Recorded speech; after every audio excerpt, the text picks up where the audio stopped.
Assalamualaikum warahmatullahi wabarakatuh.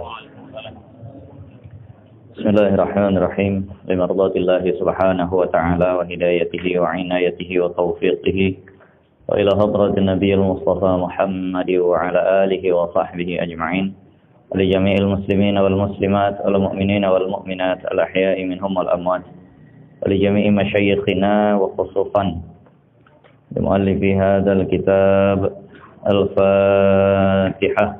أعوذ بالله من الشيطان الرجيم. بسم الله الرحمن الرحيم. الحمد لله رب العالمين الرحمن الرحيم مالك يوم الدين.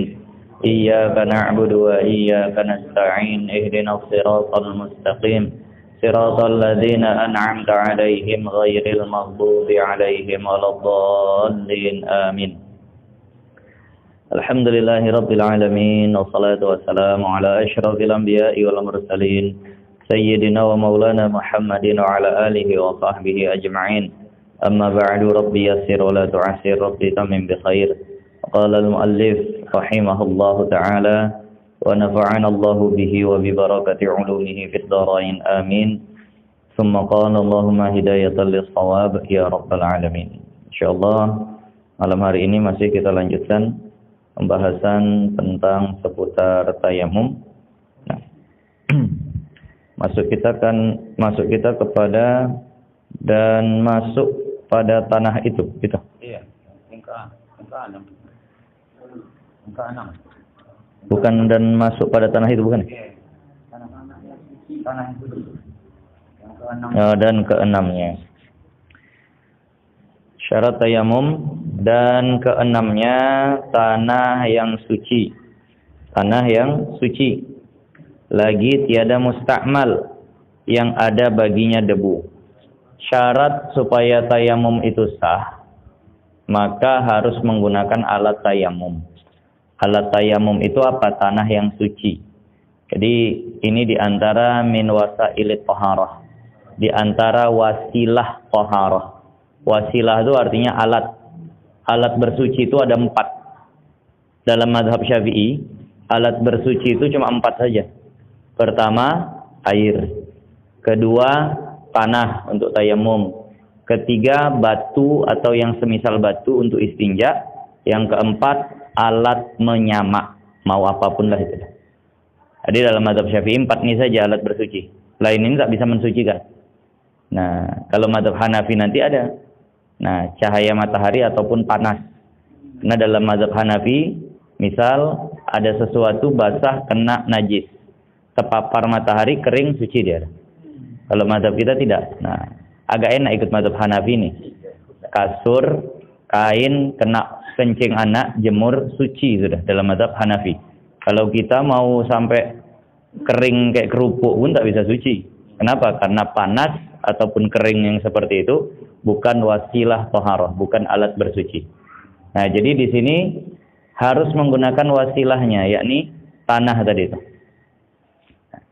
Tanahnya pun yang suci. Kalau tanahnya bernajis tak sah dijadikan alat untuk tayamum. Lagi tiada mustakmal, tanahnya jangan mustakmal. Kalau air mustakmal langsung dapat surahnya di kepala kita. Air mustakmal, air yang sudah dipakai untuk bersuci, mengangkat hadas atau menghilangkan najis. Menghilangkan najis dengan segala ketentuannya lah, itu disebut mustakmal. Nah, tapi kalau tanah yang mustakmal ini bagaimana surahnya? Nah, maka surahnya itu di pinggir ada tuh. Qauluhu lagi tiada mustakmal. Ada angka 3 di pinggir ada ya. Nah, qauluhu tiada mustakmal, yaitu yang tinggal ia pada anggota tayamum, yakni yang masih melekat pada anggota tayamum. Ada kawan bertayamum. Nah, make tanahnya agak tebal pula di mukanya.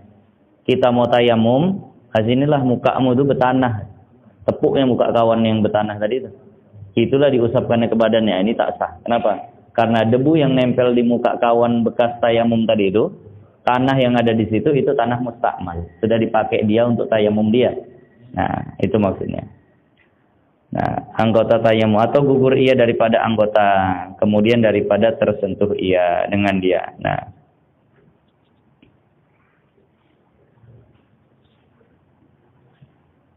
Nah, itu agak bagus kita baca.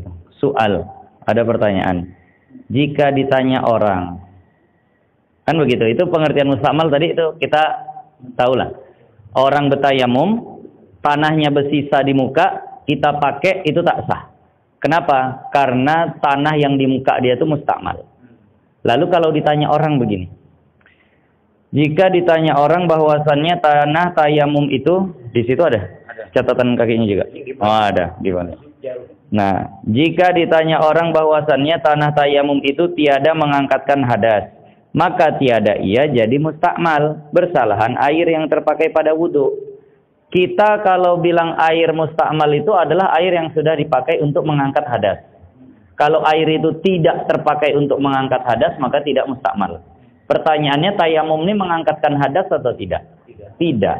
Jadi kenapa pula debunya bisa istilah mustakmal? Nah, ditanya orang begitu, cemanalah nak menjawab. Kalau tak diajari sama ulama ini bingung kita jawabnya. Mana?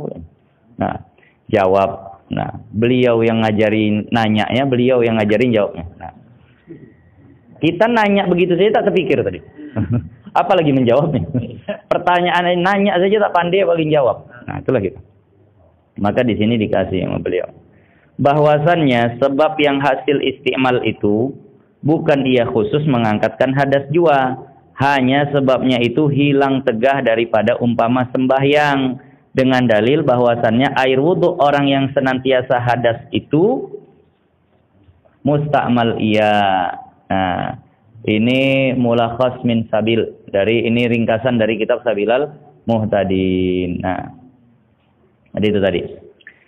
Jadi begini. Yang membuat air itu mustakmal bukan hanya sekedar mengangkatkan hadas.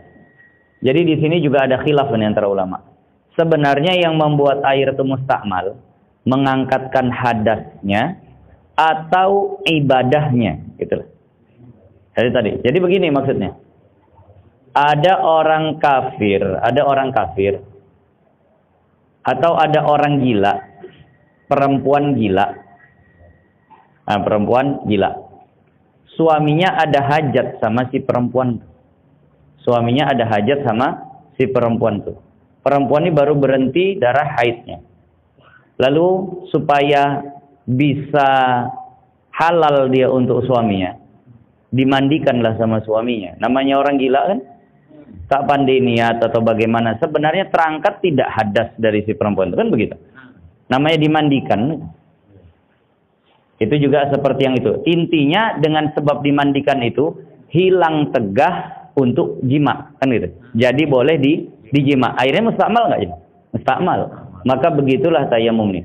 Intinya dengan sebab tayamum hilang pencegah untuk sholat, maka airnya juga jadi mustakmal. Nah, begitulah. Hilang pencegah yang menghalangi sholat tadi itu. Jadi kalau tayamum hilang dengan sebab tayamum, orang jadi boleh sholat, maka berarti tayamum debu tayamumnya juga mustakmal. Nah, walaupun tak mengangkat hadas. Nah, tadi. Ayo. Kemudian berikutnya kita bahas. Dan masuk pada tanah itu segala bagainya. Dan masuk pada tanah itu segala jenis tanah. Segala rupa, segala macam bentuk tanah. Jika tanah, apa bacanya? Tanah obat. Tanah obat itu apa? Tanah obat. Di situ tanah obat. Jika tanah obat sekalipun. Seperti batu kawi. Tak paham saya. Mohon maaf lah. Tanya orang Thailand mungkin ngerti mereka. Tanah obat, batu kawi. Saya punya murid orang Thailand. Nah, jadi dikata sama dia, ini Sabilal Muhtadin ada syarahnya, Ustaz. Syarahnya. Jadi nanti insya Allah kalau saya balik, saya hadiahkan ke Ustaz syarahnya. Ini karena masih COVID begini, belum lagi balik. Jadi ada syarah dari kitab Matla'ul Badrain. Disyarah sama ulama Thailand. Matannya saja payah bacanya, tah syarahnya nanti bagaimana lagi. Batu kawi, apabila ditumbukkan dia. Guru kami pernah ditanya, almarhum Mu'alimuna Alam Syah. Kalau batu bata itu ditumbuk halus boleh untuk tayamum. Ya karena asalnya tanah boleh. Ya tadi. Karena asalnya memang tanah. Kan batu bata itu asalnya tanah. Tapi kalau batu cincin nggak tahu saya, asalnya tanah. Batu aki. Batu aki, oh malam. Besar macam batu padat. Dari batu ya. Batu kian. Kalau batu kian tuh kalau kita belajar biologi, batu lapuk jadi tanah. Batu kalau lapuk jadi tanah. Tapi berarti kalau pas dia masih batu belum tanah. Jadi kayaknya belum bisa. Tapi kalau batu bata memang dari tanah. Nah, kalau batu lain tak tahu lah saya. Nah, batu-batu mulia apakah itu bisa kalau ditumbuk halus jadi alat untuk tayamum? Yang jelas kalau batu bata bisa. Dan yang bakar, dan yang dibakar daripadanya. Mungkin batu bata itulah ya. Batu bata itu dibakar. Nah, apa? Batu tebing-tebing tuh. Batu cadas, batu di bukit-bukit itu gitu. Yang mana? Untuk fondasi rumah. Nah, kalau seandainya itu tadi, kalau dia batu, justru tanah tuh berasalnya dari batu. Batu lapuk jadi tanah. Nah, jadi kalau dia masih batu ini belum sampai ke tanah lagi. Nah. Oh begitu. Kalau memang asalnya seperti tanah boleh. Tapi kalau dia memang kalau batu padat, aneh pernah juga nengok lokasi padat. Tanah dia. Memang batu gian. Batu gian. Kalau mudah lembut dia. Dan yang lembut lah yang buat semen. Oh gitu. Kalau memang tanah lah. Tapi inilah payah. Saya tak tahu saya mengklasifikasikan mana yang tanah, mana yang bukan. Ini tanya yang pakarnya lah. Ini tanah atau batu gitu lah. Nah, jadi kalau ini yang paham ilmu alam lah nih yang begini, membedakan mana yang batu, mana yang tanah.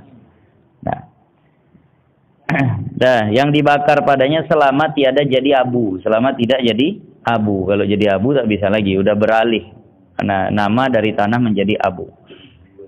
Dan tiada sah tayamum dengan tanah yang bercampur dengan tepung. Nah, kalau tanah bercampur tepung tak sah tayamum. Dan kapur juga nggak sah tayamum dengan tanah bercampur dengan kapur. Dan umpamanya, dan yang seumpamanya itulah bercampur dengan hal-hal lain lah. Dan jika sedikit bercampur sekalipun, walaupun bercampurnya hanya sedikit. Walaupun bercampurnya hanya sedikit. Dan pasir yang halus. Dan debu tembikar. Tembikar ini asalnya apa?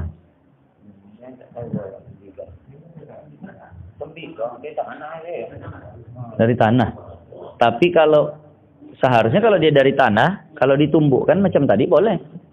Ini kenapa tak boleh? Apakah tembikar di sana beda bahannya? Debu tembikar. Nah. Ada campurannya. Mungkin itulah. Yang kan dia kadang jadi kayak macam keramik dia jadi. Tak bisa. Kalau memang tembikar ini asalnya murni tanah, tak ada campuran, seharusnya bisa. Tapi entahlah, maksud tembikar ini berarti ada yang lain yang bukan tanah. Nah, bermula habis tentang syarat tayamum. Intinya pakai tanah, jangan bercampur dengan yang lain. Nah, carilah tanah murni. Jangan bercampur pasir, jangan bercampur tepung, jangan bercampur kapur. Nah, cari tanah murni. Nah, dan beda dengan wudhu ya. Kalau wudhu memang kita harus ratakan betul. Tapi kalau seandainya tanah nih, usapannya saja yang rata. Tak mesti dipastikan setiap bagian dari kulit itu sudah dilalukan sama tanah tadi. Kita pasti tak yakin lah. Kita tepukkan tanah, kita angkat, bahkan disuruh nipiskan lagi. Kemudian kita usapkan ke wajah. Apakah setiap inci, setiap milimeter dari kulit kita itu pasti tergosok tanah? Kan belum tentu. Karena tanahnya pun jarang ya yang ada di tangan. Tapi itu memadai. Nah, kalau air harus rata betul. Tapi kalau tayamum ini cukup usapannya saja yang rata. Apakah pasti semuanya itu tersentuh oleh debu? Itu tak mesti dipastikan begitu. Sekarang kita masuk ke rukun tayamumnya. Bermula fardu tayamum 5 perkara. Rukun tayamum itu 5 perkara. Pertamanya niat. Nah, semualah innamal a'malu bin niat. Segala sesuatu itu dengan niat. Jadi harus pakai niat. Nah, yakni niat mengharuskan sembahyang. Atau tawaf atau mengharuskan tawaf, atau menyentuh mushaf, atau niat menyentuh mushaf, dan umpamanya ataupun yang semisalnya. Nah, tadi. Jadi harus seperti itu. Sengaja aku tayamum untuk membolehkan sholat. Mengharuskan itu membolehkan. Sengaja aku tayamum untuk membolehkan tawaf. Sengaja aku tayamum untuk boleh menyentuh mushaf. Yang seperti itulah. Nah, khusus. Jadi harus ada kata membolehkan.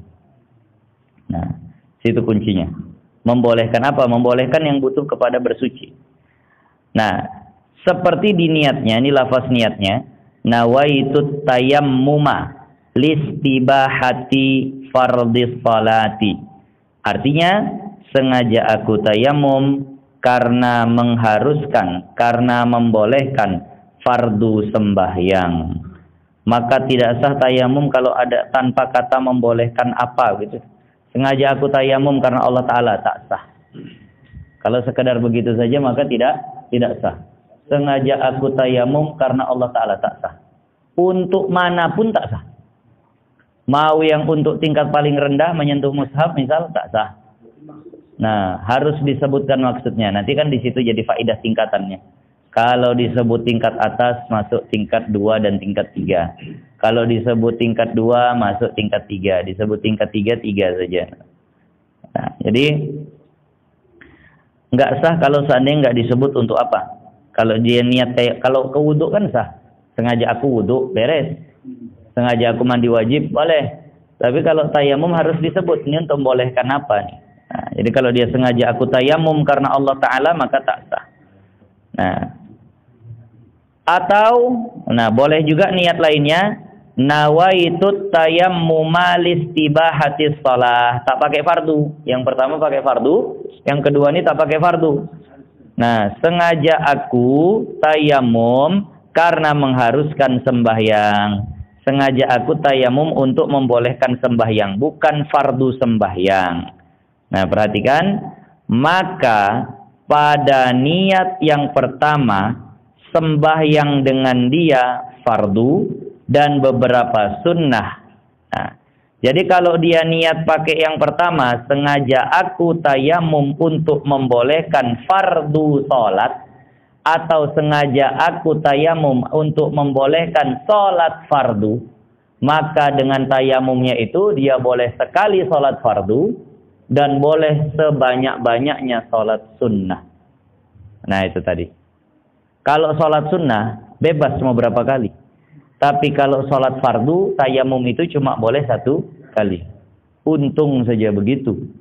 Kalau seandainya tak begitu, lagi tak ada air, mau sholat taraweh, tiap kali mau sholat taraweh, sibuk menepuk tanah. Pup, pup, pup.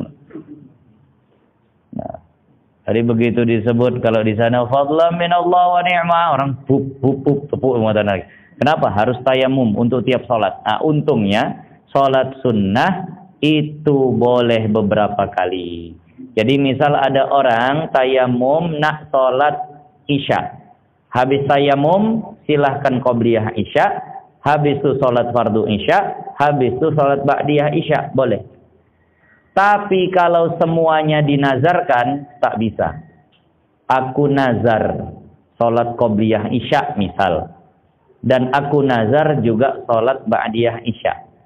Tayamum sekali sholat qobliyah isya. Wajib tayamum lagi untuk sholat isyanya. Wajib tayamum lagi untuk ba'diyah isyanya. Kenapa? Tiga-tiganya dihitung sholat fardu. Yang meriah kalau dia nazar tarawih. Kalau dia nazar tarawih, maka di setiap 2 rakaatnya dia wajib tayamum lagi. Aku niat atau aku bernazar, misal dia di bulan Ramadan malam ini sholat tarawih, misal begitulah. Aku bernazar malam ini sholat tarawih, misal dia kata begitu. Maka tiap 2 rakaat tayamum, tiap 2 rakaat tayamum. Nah, tiap 2 rakaat tayamum tadi. Nah, kalau seandainya dia berniat seperti itu. Beda kasusnya kalau di sholat duha. Kalau dia sholat duha dia nazarkan, sengaja aku, atau dia katakan aku nazar sholat duha 8 rakaat. Misal dia kata begitu. Maka cukup 1 kali tayamum untuk 8 rakaat yang sholat duha itu. Kalau tarawih, setiap 2 rakaatnya harus tayamum. Apa bedanya? Karena sholat duha boleh 8 rakaatnya dikerjakan dengan 1 salam. Adapun tarawih memang ngerjakannya harus 2, 2, 2, 2. Jadi pasti semuanya jadi macam jadi macam sholat tersendiri. Maka tiap-tiap 2 rakaatnya dihitung rukun. Kalau sholat duha kan dia bisa 1 tayamum itu langsung sholat 8 rakaat. Maka karena boleh begitu, ketika dipisah pun dia tak mesti ulang tayamumnya. Ini bedanya. Nah, itu termasuk sholat fardu, yakni sholat yang dinazarkan. Nah, jadi boleh dia dengan tayamum kalau niatnya itu untuk membolehkan sholat fardu. Sengaja aku tayamum untuk membolehkan sholat fardu, maka boleh dia dengan itu sholat fardu 1 kali dan beberapa sunnah. Dan yang keduanya, dan kalau dia niat pakai yang kedua, sengaja aku tayamum untuk membolehkan sholat, begitu saja. Nah, jadi begini, sholat ini sama seperti hadas. Kalau tak ditakyin, tak dita'arudkan hukumnya, jatuhnya kepada yang ringan. Kalau diitlakkan, disebutkan saja kata hadas, itu maksudnya hadas apa? Hadas kecil. Nah, hadas kecil. Sengaja aku mengangkatkan hadas. Hadas kecil lah itu maksudnya. Nah, dan dia pun berhadas. Hadas kecil lah itu maksudnya kalau di kitab begitu. Kalau mau nyebut hadas besar harus disebut hadas besar. Nah, sholat pun begitu. Kalau dia katakan sengaja aku sholat maghrib, jatuhnya sholat sunnah maghrib, qobliyah atau ba'diyah. Kalau tak disebutkan hukumnya, makanya wajib ta'arrud atau fardiyah dalam sholat fardu. Wajib menyebutkan sholat fardu maghrib untuk sholat fardunya. Wajib menyebutkan sholat fardu isya. Kalau ada orang niat, Allah sengaja aku sholat subuh karena Allah Ta'ala, jatuhnya sholat sunnah subuh. Nah, begitulah. Makanya di situ perlu dibedakan. Nah, makanya itulah untuk membedakan martabat ibadat. Tujuan niat diantaranya membedakan martabat ibadat. Nah, membedakan tingkatan ibadah. Nah, maka ketika ada orang sengaja aku tayamum untuk membolehkan sholat, berarti membolehkan sholat sunnah. Karena tak disebut fardunya. Maka kalau dia berniat dengan yang kedua itu, sembahyang dengan dia akan sunnah jua. Tiada fardu. Nah, tiada fardu. Kalau niatnya begitu cuma boleh sholat sunnah saja. Sholat fardu tak boleh. Di sini tak diterangkan tingkatan ketiga. Tingkatan ketiga adalah sengaja aku tayamum untuk membolehkan menyentuh mushaf misalnya. Nah, jadi kalau seandainya seperti itu, maka ini cuma boleh untuk menyentuh mushaf itu saja. Untuk sholat sunnah pun tak boleh. Untuk sholat fardu pun tak boleh. Sengaja aku tayamum untuk membolehkan membawa mushaf. Maka ini pun hanya untuk itu saja. Nah, ini bisa difahami. Apa? Kalau sholat jenazah, nanti di sini kayaknya diterangkan nih. Kalau sholat jenazah itu seperti hukum sembahyang sunnah. Nah, walaupun sebut fardu kifayah, tapi hukumnya seperti sembahyang sunnah. Nah, ini sedikit mungkin nanti akan terjawab di situ. Nah, tiada fardu. Maka khutbah Jumat seperti hukum fardu. Khutbah Jumat itu seperti sholat fardu. Maka seandainya satu waktu, ya mudah-mudahan tidak, tapi seandainya kejadian di daerah kita nih tiba-tiba sulit air, pas pula di hari Jumat, khatib bertayamum, makmum pun bertayamum. Nah, bagi makmum cukup sekali tayamum, dia dengar khutbah, habis itu langsung sholat. Bagi khatib, habis dia berkhutbah, dia harus tayamum sekali lagi untuk sholatnya. Nah, paham? Dia tayamum untuk khutbahnya. Nah, aqimus shalah, kalau di Medan begitu penutupannya. Kemudian dia tayamum sekali lagi, kemudian dia pun sholat Jumat. Jadi harus 2 kali tayamum karena khutbah Jumat dihitung seperti sholat fardu. Itu. Kemudian, bersalahan sembahyang jenazah. Berbeda hukumnya dengan sembahyang jenazah. Seperti hukum sembahyang sunnah. Maka kalau sholat jenazah, itu seperti sholat sunnah. Habis sholat fardu Jumat dengan tayamum, ternyata masuk jenazah nak disolatkan. Sini biasa begitu juga. Di sana begitulah. Biasanya kalau udah begitu imam tak berdoa lah gitu. Langsung saya kenapa mengutamakan jenazah ini supaya agak segera dikit. Jamaah masih banyak, alhamdulillah. Disolatkan 40 orang, insya Allah dapat keringanan. Hadis menunjukkan seperti itu. Nah, jadi kalau sholat jenazah ini nggak disuruh memenuhkan saf. Tapi disuruh aksiru minas sufuf, kata Rasulullah, perbanyak saf. Rasulullah pernah sholat jenazah 7 orang, Rasulullah 1. Rasul jadi imam, makmumnya 6. Maka dibariskan nama Rasulullah 2, 2, 2. 3 saf, ya, dibuat 3 saf. Padahal cuma 6 orang nih. Kalau dibuat 1 saf pun bisa. Tapi tetap dibuat sama Rasulullah 2, 2, 2. Aksiru minas sufuf. Perbanyaklah saf untuk sholat jenazah.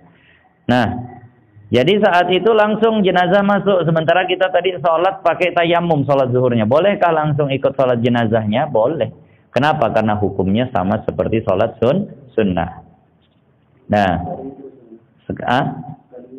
sekali tayamum. Nah, sekali tayamum saja untuk sholat fardu zuhurnya dan sholat jenazahnya. Nah, dan dikiaskan niat menyentuh mushaf dan tawaf dengan mengharuskan keduanya. Nah, dan dikiaskan niat menyentuh mushaf dan tawaf dengan mengharuskan keduanya. Jadi di sini kalau niat tawaf ini maka dilihat karena tawaf ini ada tawaf wajib dan tawaf sunnah.